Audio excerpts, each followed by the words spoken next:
Well, what we got here today is my front room ceiling fan. This is our newer one. Originally what's that here was a Lennington, and before that was some builder fan. But the builder fan burnt out and the Lennington was too small. So I got replaced with this big beast. Go ahead and turn on the lights.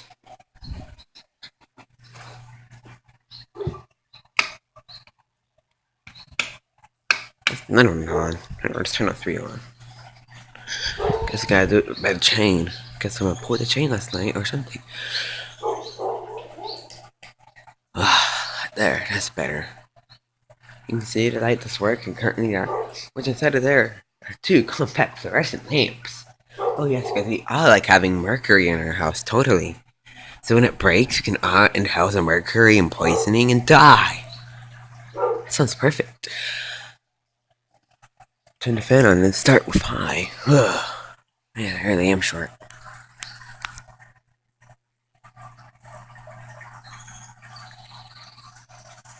You know, for a newer hampitonbay from 2015 roughly, this fan moves a ton of air. Yeah, I could definitely feel that. It feels beautiful.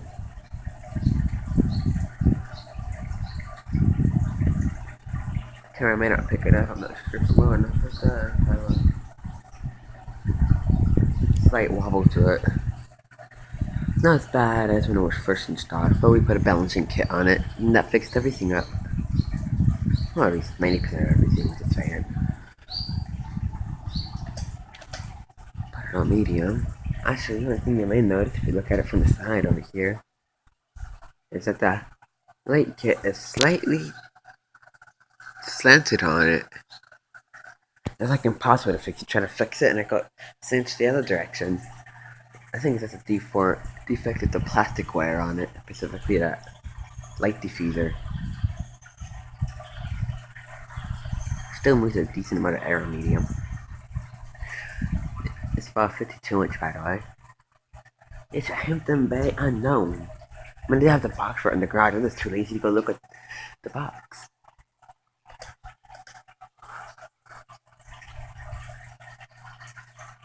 Here's low. Low, just like a motion of the bay goes around like 70 RPM on this one.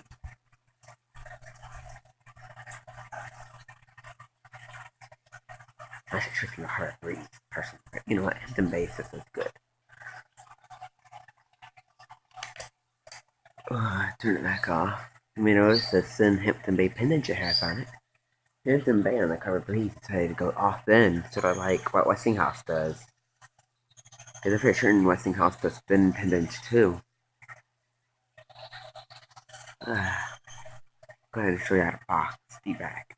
In my garage, it goes the noise of my car. Let's see. Oh yeah, I forgot. I hampitonbay something. It's actually showing to buy all my stuff in here.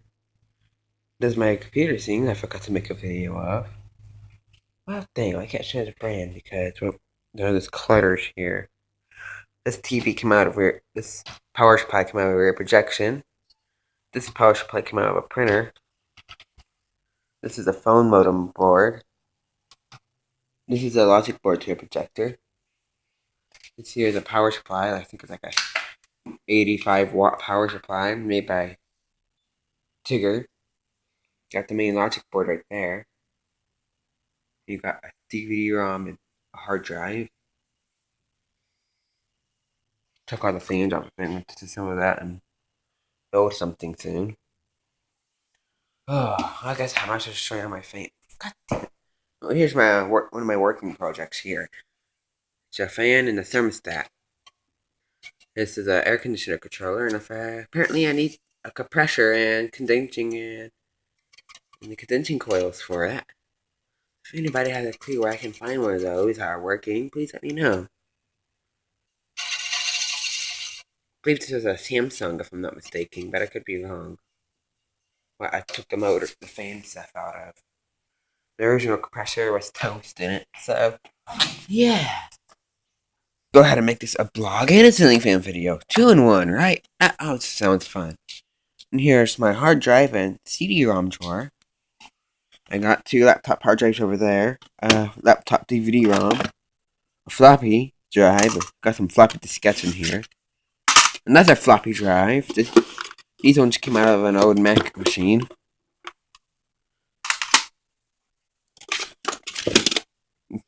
Turn the light on so you can actually see. Machine there is a video card.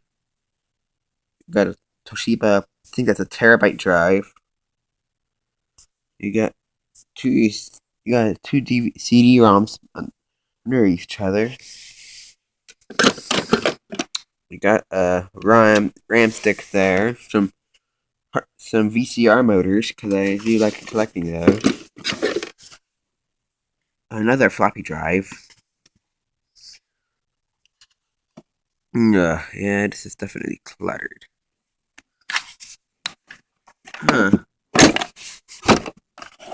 And in my second drawer is where I keep 99% of my fans at. Along with apparently my battery charger that's been missing for a while. Over there, that big fan I put out of a power supply that died. This fan came out of another dead power supply. This fan here came out of an old Mac computer. These 2 fans here came out of a small form factor machine. This fan here came out of an old Dell. This fan here came out of an old small form factor dead computer because the power supply blew up in it. Another old floppy drive, or an old laptop floppy drive. If you haven't noticed already, I'm a big fan of floppy drives, so let me know if I can find any that I don't want. I got some tiny fans in here. This thing came out of a, another small form factor computer. It's one of those ones, just like an all-in-one. It was one of those all-in-one machines. I told y'all where this came from, if I'm not mistaken. This came from a printer, a power supply. This came out of a A10 machine that had a dead processor. This came out of a... I'm not really sure what that machine was. Just the one that was in the garage. It was the original processor family for it before I replaced it. I'm done rummaging through my fan drawer. I'll show you some of my other drawers. Ignoring the mess of my room that it is, because I'll tell you, this is quite annoying me as well. And here, this came out of a small form factor old Apple machine. This came from that same printer as the other one did. And this came from a 1,000-watt power supply that was blown up. Here we go, nice and chunky fan. Then I used it for about half a year before I had to get put up. I was using it as a replacement power supply fan on that power supply in the machine you saw in the garage. And there's nothing really. Ugh.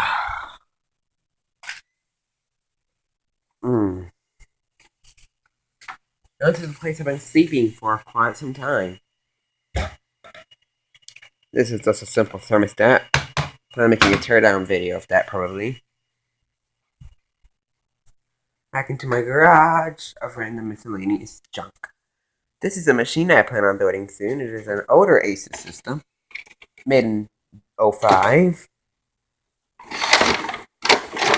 It came equipped with a SATA hard drive and an IDE DVD burner / reader. It had a Wi-Fi card in it. It thinks like a 2 gig Wi-Fi card. This is the burner. This is 120. I think it's 25 or 20 gigabyte. Oh, 160 gigabytes. That's even better. But no, even better. Heck of a lot, because I'm going to be replacing that with a terabyte drive. Or just adding a terabyte drive. This here is the power supply for it. It's one of these Dynex power supplies. I've heard both good and bad things about these. Like, this thing does not have overload protection, just means theoretically you can blow it up if you overload it. Now tell me, that does sound fun, right? Here's the ratings. If you want to pause the video and read that.